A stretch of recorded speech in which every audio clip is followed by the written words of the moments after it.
El doctor Xavier Montalbán es neurólogo y doctor en medicina por la Universidad Autónoma de Barcelona, donde completó su tesis doctoral en neuroinmunología.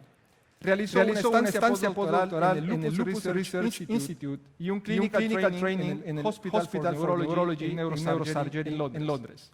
Además, cursó un MBA en ESADE Business School. El doctor Montalbán cuenta con una gran trayectoria profesional, siendo actualmente vicepresidente de la Fundación de Esclerosis Múltiple, director del SEMCAT y presidente de la Fundación SEMCAT, así como también jefe de servicio de neuroinmunología en el Hospital Universitari Vall d'Hebron de Barcelona. Como parte de su experiencia internacional, el doctor Montalbán fue director médico del Centro de Esclerosis Múltiple del Hospital St. Michael's de Toronto y director de la División de Neurología de la Universidad de Toronto desde julio de 2017 hasta mayo del 2020. Durante los últimos 25 años, como parte de su labor investigadora en el campo de la neurología, el doctor Montalbán ha participado en las fases iniciales de múltiples ensayos clínicos relacionados con la esclerosis múltiple y es autor de más de 500 artículos científicos. Así que bienvenido, doctor Montalbán, y cuando usted le tenga conveniente. Pues muchas gracias, Orlando. Primero quiero agradecer la invitación, ¿no?, para participar en este evento, sobre todo porque cuando me invitasteis, tanto tú como Josep, me dijisteis que el tema era de innovación, pero que podía hablar de más o menos lo que quisiese, y eso no me pasa nunca. Por lo tanto, lo que voy a hacer es, como tú has dicho, voy a explicaros una historia en relación a la esclerosis múltiple, porque es a lo que yo me he dedicado básicamente, de ya 30 años. Eso da un poco de vergüenza, pero es así, ya de unos 30 años de recorrido. A ver si esto funciona. Sigo introduciendo mis potenciales conflictos de interés también aquí. Espero que todos ustedes puedan ver las diapositivas. Y reconozco que la primera dificultad que tuve es entender la diferencia entre innovación, invención, creatividad. Y tuve que ir a los diccionarios, consulté varios diccionarios. Al final, bueno, esto me gustó, ¿no? Invención se puede definir como la creación de un producto o introducción de un proceso por primera vez, y eso lo entendí bien. Innovación, dice, por otro lado, ocurre si alguien mejora o hace una contribución significativa a un producto existente, proceso existente o servicio. Ya me costó un poco más, tengo que reconocer. Y después ya la creatividad, que es de alguna forma el identificar ideas imaginativas y nuevas y plasmarlas en la realidad. Con lo cual mi confusión empezó a ser mayúscula. Pero es que además había otros sinónimos, diseño, novelty, voy a decirlo en inglés, modernization, novel contribution, discovery, visionary. O sea que, en definitiva, pensé, no hables de innovación porque te vas a confundir con los términos. También, para confundir más a la audiencia, me gustaría pues, decirles estos, ¿no? Que no sean demasiado pragmáticos en su vida. Parece que ser pragmático es siempre útil, no necesariamente. Esta frase es la que puse en la página web de la U of T, entre otras, para despedirme, ¿no? Y yo les decía, hombre, pensar grande, no seáis demasiado pragmáticos si eso significa que vais a ser demasiado conservadores y que no vais a permitir que vuestros sueños y aspiraciones se hagan realidad. Y aún creo que es así. Y voy a explicar por qué. Cuando yo decidí hacer medicina, pues hice medicina, y entonces en el momento de especializarme a través del MIR, mis amigos, familiares, conocidos me aconsejaron que hiciese, pues no sé, dermatología, oftalmología, cirugía maxilofacial, porque me iba a ganar bien la vida. Y yo que cogí neurología, que no curábamos nada, pero entendí que era lo que tenía que hacer, no fui demasiado pragmático. Cuando acabé neurología me fui a Londres a hacer ¿qué? Neuroinmunología, tremendo, tremendo. En lugar de hacer Parkinson, que en aquel momento estaba muy de moda y había tratamiento, etcétera, o cefalea, en fin, no, epilepsia también, neuroinmunología. Y estuve aquí en el St. Thomas's Hospital en Londres. Entonces, yo me dedicaba a estudiar una serie de anticuerpos, sobre todo en stroke, que al fin y al cabo era frecuente, algo es algo, ahí fui un poco pragmático. Y entonces empecé a estudiar unas células que son las células endoteliales de cordón umbilical. O sea, que yo me iba a maternidad allá, cogía los cordones umbilicales, cultivaba las células endoteliales y después desarrollaba unos lisas para hacer anticuerpos. Y entonces, de repente, un día, una de las pruebas fue muy positiva. Nunca había visto una cosa igual, ¿no? Unos títulos altísimos de anticuerpos anticélula endotelial. Y al final resultó que aquella mujer joven con anticuerpos anticélula endotelial no había padecido un ictus, sino que había padecido un primer episodio de esclerosis múltiple. Y ese fue el motivo por el cual yo me empecé a dedicar a la esclerosis múltiple. Poco pragmático otra vez, porque en aquel momento la esclerosis múltiple no tenía tratamiento, etcétera, era muy complicada y todo esto. Entonces, aquí, aparte de la innovación, la invención, hay un componente de azar que yo creo que se repite a lo largo de nuestras vidas y que no se puede despreciar. Entonces, el embrión del CENCAT, que como has comentado, Orlando, pues es el Centro de Esclerosis Múltiple de Cataluña, pues en el año 90 la verdad es que empezamos a tratar una patología poco conocida. Ni tan solo los neurólogos conocían muy bien lo que era la esclerosis múltiple. No existían unidades específicas destinadas al estudio de esclerosis múltiple. Había eminentes neurólogos, eso sí, en España, que se dedicaban a la enfermedad, pero entre otras muchas. Los enfermos estaban distribuidos entre diferentes neurólogos. No existían fármacos para el tratamiento de la esclerosis múltiple, o sea, no había palauets. La industria farmacéutica, el apoyo de la industria farmacéutica era inexistente, por supuesto, no había recursos para la investigación, no teníamos ningún prestigio internacional en aquel momento, etcétera, etcétera, para que entendamos un poco cuál era el entorno. Pero decidimos que crearíamos una consulta monográfica dedicada a la esclerosis múltiple y que además la íbamos a hacer multidisciplinar. Y entonces lo que hicimos fue, además de con mi colaboradora de toda la vida, doctora Martín Toré, que en aquel momento era mi residente, contratamos a una neuropsicóloga, la primera neuropsicóloga del Hospital Vallebrón. Creamos una clínica de brotes para tratarlos. Empezamos a protocolizarlo. Todo esto parece tan lógico hoy día, pero hace 30 años os aseguro que no. Y creamos el primer laboratorio de neuroinmunología a través de una beca FIS. La beca FIS es una beca del Ministerio de Sanidad que, voy a decir una cosa porque creo que ha prescrito el delito, pero a mí me dieron la primera beca FIS de neurología. Conseguí comprar una incubadora, un frigorífico de menos 80 grados, una centrífuga, etcétera, etcétera, que se almacenaron cuidadosamente en los sótanos del Hospital Valle d'Hebron.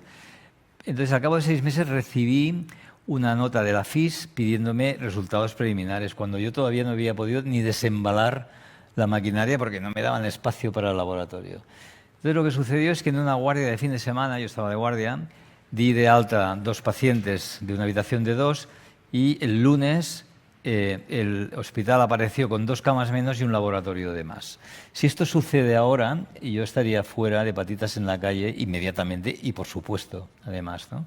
Yo creo que ha prescrito el delito hace 30 años, o sea que por eso lo estoy explicando en público. Pero para un poquito que entienda la gente lo que significa pues, la innovación, la creación, el ímpetu, etcétera, etcétera. Entonces, en aquel momento decidimos también que la distribución clásica de servicio de urología, servicio de neurología, servicio de rehabilitación no tenía mucho sentido para enfermedades complejas como es la esclerosis múltiple, que ahora hablaré un poco de ella. Entonces, decimos que el paciente debería ir al centro del proceso, y es un tópico, pero no lo es, y que el resto de profesionales estuviéramos a su alrededor. Y creamos el primer embrión del CENCAT, ¿no? Con múltiples profesionales, no solamente neurólogos, sino fisioterapeutas, terapeutas ocupacionales, neuropsicólogos, etc. En muchas ocasiones, a lo largo del camino de los pacientes con esclerosis múltiple, el profesional menos importante, menos relevante, es el neurólogo, y esto lo hemos de tener muy en cuenta. Hicimos una cosa que pues, debe ser un poco de innovación. Barata quizá, pero los brotes en aquel momento se trataban ingresando a los pacientes en el hospital. 3 días para tratarlos con corticoides endovenosos. Lo que hicimos fue tratarlos en régimen de hospital de día. Y los pacientes estaban encantados, pero claro, aumentamos el tiempo medio de estancia del servicio de neurología, lo cual también fue un dato un poco negativo. Este es el hospital de día de ahora para que ustedes puedan comparar. La evolución del CENCAT, la evolución de la medicina, la evolución de la vida durante estos 30 últimos años, al menos en lo que a mí concierne, pues una de las primeras fotografías de la unidad de neuroinmunología clínica en el año 96, todos muy jovencitos, está hecha en una... No está hecha en ningún lugar noble, ¿eh? Es una plaza de parking para enfermos discapacitados. La gracia es que fue la primera plaza de parking en el Hospital Valle de Hebrón para enfermos discapacitados. Y yo creo que eso también es innovación. Discreta, pero nos hizo muchísima ilusión. Luego el tiempo fue pasando y bueno, aquí empezamos a ser más sonrientes, agrupados, no había COVID en ese momento, ya ven que estamos todos aquí amontonados y estábamos como muy alegres. Luego nos fuimos ya más serios, ¿eh? Fíjense ustedes que aparecen corbatas, nos sentamos todos en orden. En el 2002 más profesionales. En el 2005, no sé qué ha pasado aquí, pero sigo. En el 2010 el número de profesionales era muy superior y esta es la última diapositiva, la última foto de grupo que tenemos del 2016. Como ven, el número de profesionales trabajando en el CENCAT es muy superior. O sea que la historia ha evolucionado de una manera muy tremenda. Como ha evolucionado el conocimiento de la esclerosis múltiple, que saben ustedes, y para aquellos que no lo sepan, me han advertido que el público es muy variopinto. Por lo tanto, voy a explicar de forma muy sencilla qué es la esclerosis múltiple. Es una enfermedad inflamatoria, desmedizante, crónica del sistema nervioso central. No conocemos la causa todavía y el mecanismo sí sabemos que es autoinmune. Es una enfermedad prevalente. Yo he estado trabajando 3 años en Canadá, país en el cual la prevalencia de la esclerosis múltiple es la más elevada del planeta, ¿no? Entonces, vamos a llegar, las previsiones no son buenas, porque vamos a ir subiendo la prevalencia de la enfermedad durante los próximos años por factores que, si queréis, en la discusión y tenemos tiempo, podemos hablar de ellos. A mí, cuando fui a la universidad, me explicaron esto. El diagnóstico de la esclerosis múltiple es muy difícil o puede ser muy difícil y puede llevarte años. Y es cierto, Por esta diapositiva, así con este tono un poco apergaminado, quiere decir que hace muchos años, con máquina de escribir, ¿eh? Esto es lo que quiere decir. Hacíamos un diagnóstico clínico. Necesitábamos que el paciente tuviese 2 episodios sugestivos de la enfermedad diferenciados en el tiempo. ¿Pero qué pasó? Apareció la resonancia magnética. Y con la resonancia magnética todo cambió. Yo estoy plenamente convencido de que la resonancia magnética ha sido el elemento tecnológico que más ha modificado la medicina en las últimas décadas, con diferencia. Ha cambiado nuestra forma de manejar y entender la enfermedad. Aquí tienen ustedes la primera resonancia en el año 1981 de un cerebro. Es bastante correcta, por decirlo de alguna forma. Y a pesar de que hay una tendencia natural a resistirse ante la nueva tecnología, la verdad es que la resonancia magnética fue rápidamente incorporada en el quehacer diario de los neurólogos y se desarrollaron los criterios diagnósticos de la enfermedad. Aquí tiene una resonancia mucho más moderna. Si ustedes tienen una sintomatología característica de la esclerosis múltiple y hacen una resonancia magnética y tienen imágenes en las zonas típicas de la enfermedad, que no las voy a describir, eso se llama diseminación en espacio. Luego tienen que demostrar diseminación en tiempo, que quiere decir que la enfermedad se mueve. Aquí en rojo hay una lesión nueva, o sea, ha aparecido. Eso quiere decir diseminación en tiempo. Ahí tienen ya el diagnóstico de la enfermedad. Y esto, bueno, lo publicamos en el año 2010 y después en el 2017, déjame que les explique una cosa, porque claro, ¿quién inventó la resonancia? Este señor, el doctor Raymond Damadian. En el año 72 inventó la resonancia, la patente en Estados Unidos fue en el año 74. Este señor es un inventor. Entonces, de repente, estos otros 2 señores, pues lo que hicieron fue innovar. Cogieron lo que ya se había fabricado y lo mejoraron de una forma extraordinaria. Estos son innovadores. Lo que sucedió es que les dieron a estos 2 innovadores el Premio Nobel de Medicina en el año 2003, pero no al que había inventado, que por supuesto se quejó amargamente durante tiempo, pero nadie le hizo caso. O sea que aquí, en este sentido, parece que es mejor ser innovador que no ser inventor, pero ustedes me pondrán otros ejemplos que demuestren lo contrario. Nosotros hemos hecho, en CENCAT hicimos esto, pensamos que había 2 elementos que conocíamos, que era la resonancia por un lado y unas proteínas que encontramos en el líquido cefalorraquídeo que se llaman bandas oligoclonales. No hemos inventado nada, estaban súper inventadas ambas, pero las combinamos para aquellos casos donde no se cumplían estrictamente los criterios diagnósticos, pero nosotros pensábamos que efectivamente tenía una enfermedad.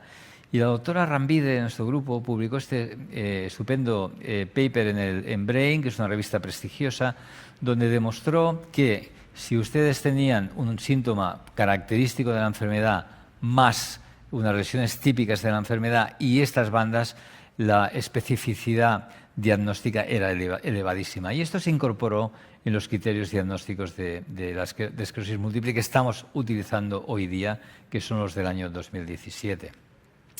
Voy a ir pasando.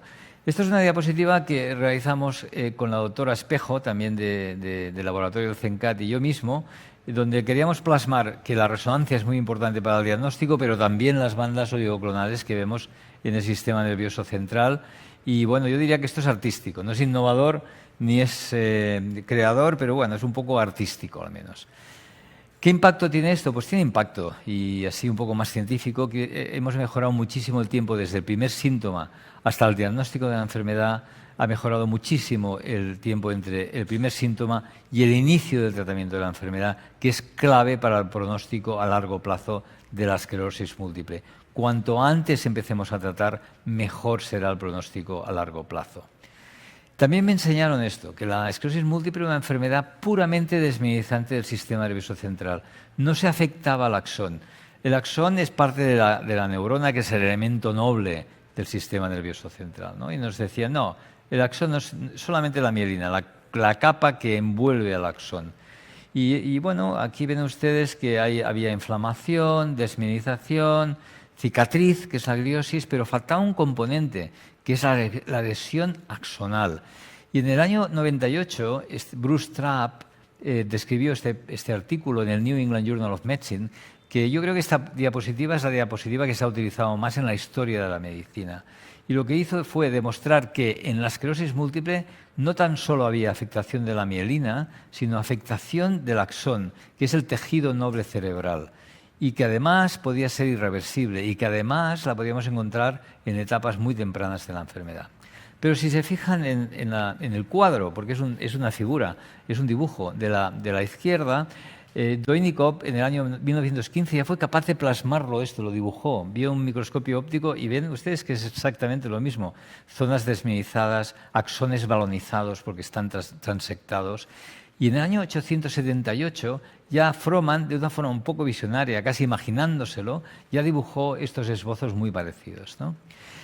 Esta lesión axonal, que ahora sí que lo tenemos muy, muy definida, es la que explica, y que la podemos medir con la resonancia magnética.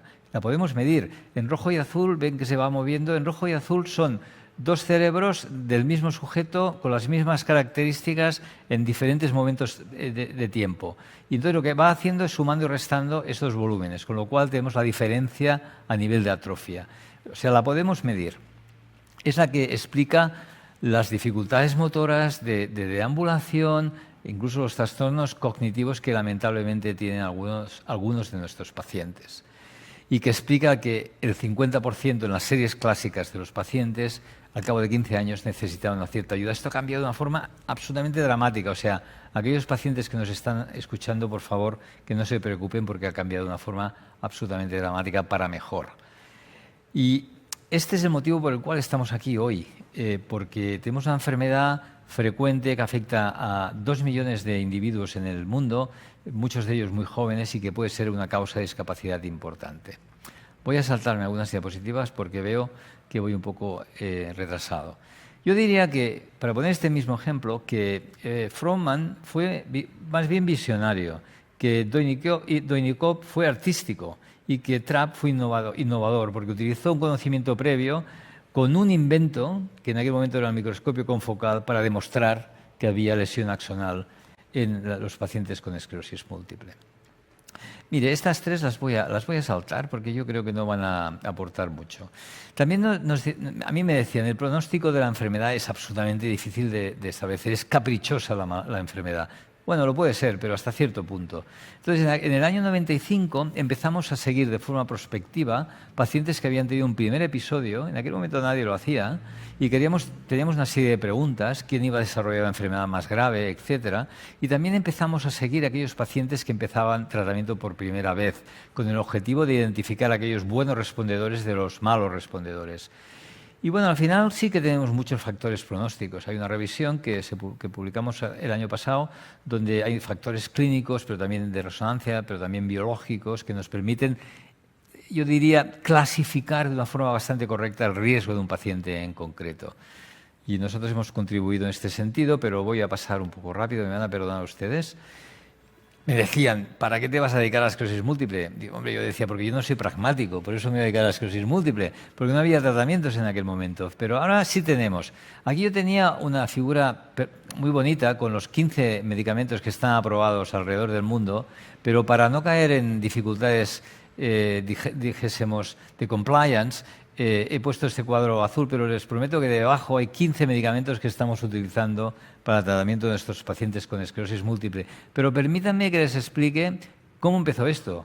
Pues esto empezó en un animal de experimentación hace ya muchos años, donde se comprobó que una proteína, que es el interferón gamma, mejoraba a los animales que padecían una esclerosis múltiple experimental, que se llama encefalitis alérgica experimental. Y el interferón gamma tenía, por lo tanto, unas condiciones para ser utilizado en el humano, y se utilizó. Se hizo un ensayo clínico que fue un desastre, porque lo que pasó es que los pacientes empeoraron de una forma extraordinaria. Se publicó en Lancet.